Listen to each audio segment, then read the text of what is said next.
2 Samuel chapter number 4. And we're going to do two scriptures this time. I never don't remember doing that before, but we're going to do that. If you would go to 2 Samuel chapter number 9. 2 Samuel chapter number 9.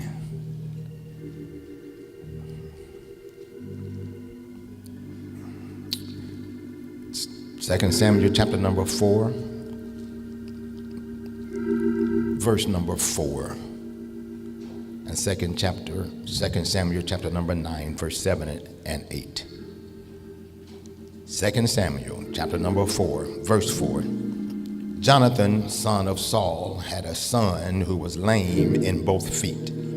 He was 5 years old when the news about Saul and Jonathan came from Jezreel.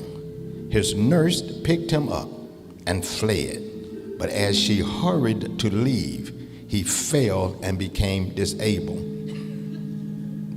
He became disabled, lame in both feet. His name was Mephibosheth. 2 Samuel chapter number 9, verse number 7 and 8. Don't be afraid, David said to him, for I will surely show you kindness for the sake of your father, Jonathan. I will restore to you all the land that belonged to your grandfather Saul, and you will always eat at my table. Mephibosheth bowed down and said, what is your servant that you should notice a dead dog like me? You may be seated.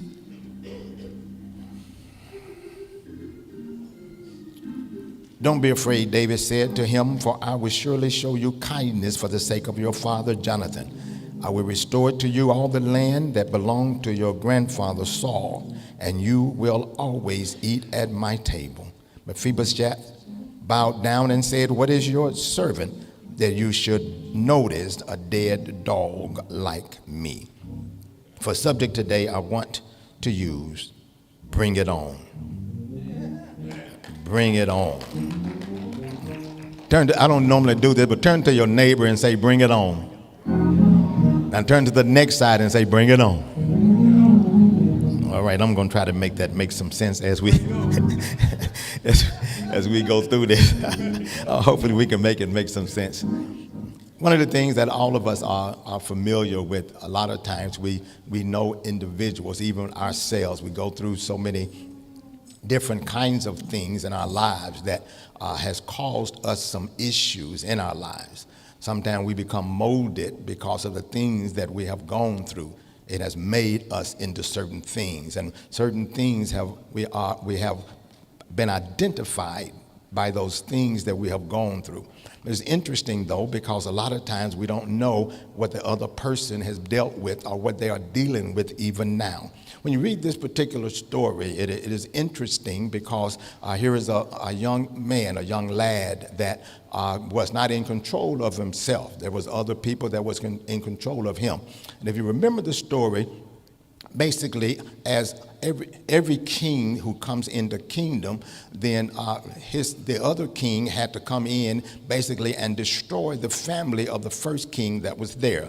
Let me see if I can put it like this. Okay, Saul and Jonathan, basically Saul and Jonathan were the king of Israel. Okay, so they were killed now. So because of who they were, they would come in. David would come in basically and kill all the heirs so that nobody would raise up and say that the kingdom belonged to them. And so by this time when Saul and Jonathan were killed, they were running. And because they were running, basically the nurse who grabbed Mephibosheth, she dropped him on her way out the door. Now she dropped him, and the Bible said that he was lame in both feet.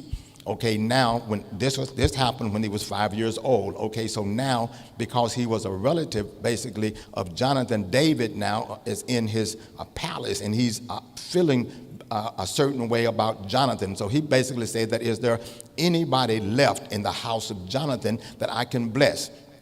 And somebody told him, yeah, there's a young man named Mephibosheth, but he was lame in his feet. And David asked, okay, but where is he?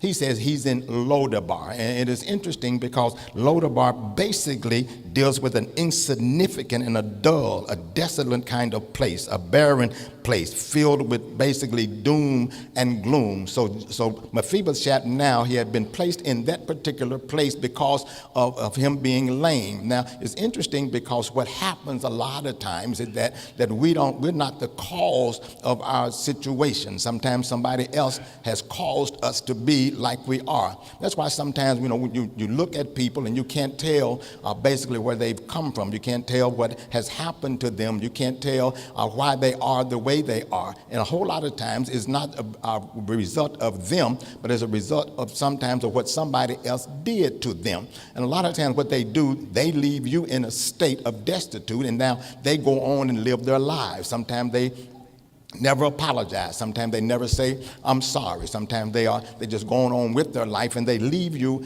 in a Lodabar, basically a place